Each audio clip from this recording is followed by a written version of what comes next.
আপোনালোকে জানে যে 9,35,682 জন ব্যক্তিৰ আধাৰ কাৰ্ড ভাৰত চৰকাৰে যদিও বায়োমেট্ৰিক সংগ্ৰহ কৰিছিলে কিন্তু আধাৰ কাৰ্ডসমূহ বিতৰণ কৰাটো বন্ধ কৰি ৰাখিছিলে।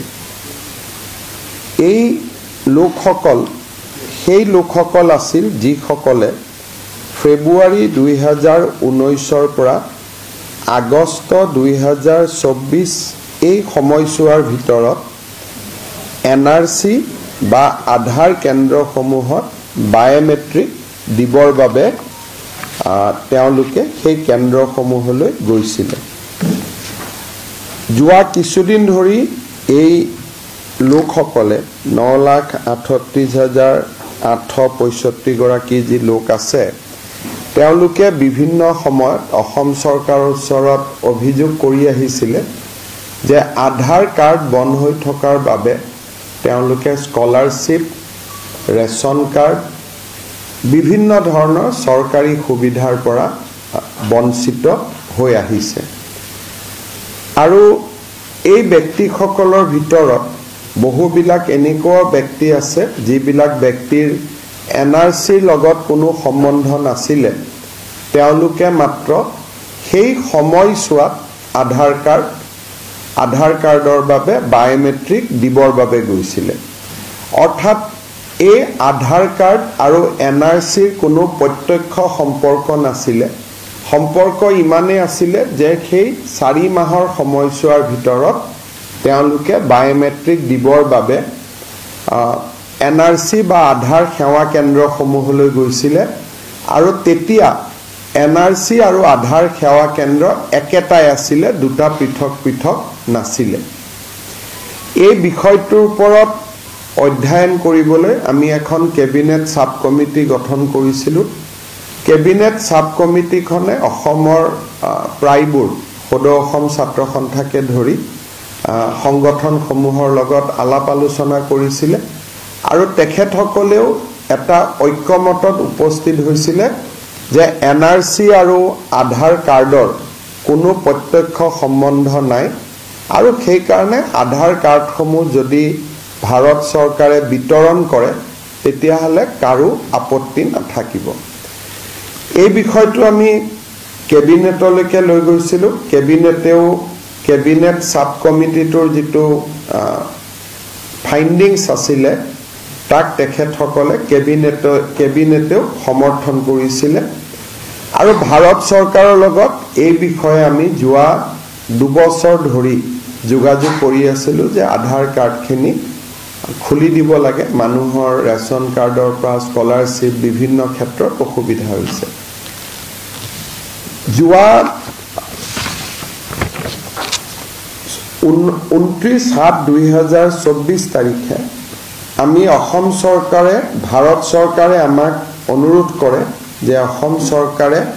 এটা আনুষ্ঠানিকভাৱে ভাৰত চৰকাৰক গোটেই বিষয়টো জনাব লাগে।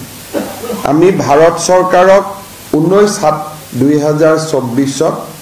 এটা ফৰ্মেল প্ৰপ'জেল দিওঁ যে এই 9,35,682 জন ব্যক্তিৰ আধাৰ কাৰ্ডসমূহ মুকলি কৰি দিব লাগে। আমি দিয়া পত্ৰখনৰ ওপৰত ভাৰত চৰকাৰে সলিচিটৰ জেনেৰেল অফ ইণ্ডিয়াৰ পৰামৰ্শ লয় আৰু যোৱাকালি 27/8/2024 তাৰিখে ভাৰত চৰকাৰে UDI যি আমাৰ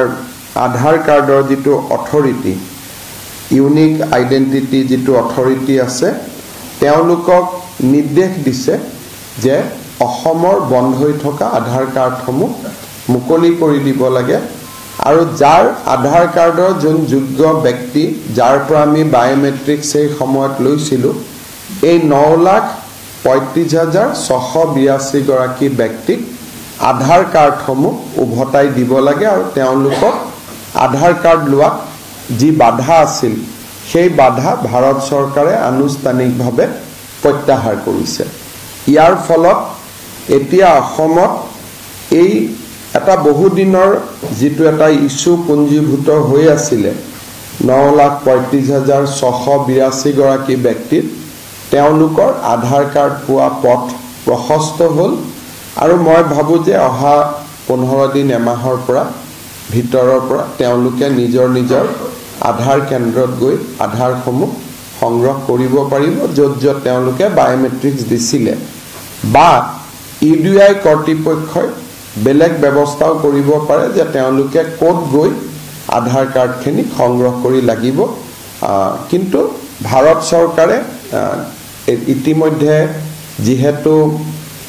আগৰ যিটো নিষেধাজ্ঞা সেইটো তেওঁলোকে প্ৰত্যাহাৰ কৰিছে আৰু এতিয়া আধাৰ কাৰ্ড পোৱাৰ পথ সকলোৰে প্ৰশস্ত হ'ল এটা বহুদিনীয়া এটা যিটো ইস্যু আছিলে সেইটো আনুষ্ঠানিকভাৱে ৰিজলভ হ'ল বুলি মই আশা কৰিছোঁ কেন্দ্ৰীয় গৃহমন্ত্ৰী ডাঙৰীয়াক এই বিষয়টো লৈ মই ব্যক্তিগতভাৱে সাক্ষাৎ কৰি মানুহখিনিৰ কথা বুজাইছিলোঁ আৰু তেখেতেও বিশেষকৈ গোটেই বস্তুখিনি বুজি তেখেতে নিজে অনুমোদন দিয়ে যে আধাৰ কাৰ্ডসমূহ মানুহক ঘূৰাই দিব লাগে মই কেন্দ্ৰীয় গৃহমন্ত্ৰী অমিত শাহ ডাঙৰীয়াকো আনুষ্ঠানিকভাৱে অসম চৰকাৰৰ হৈ ধন্যবাদ জনাইছোঁ যে বিষয়টো এটা নিষ্পত্তি হোৱা বাবে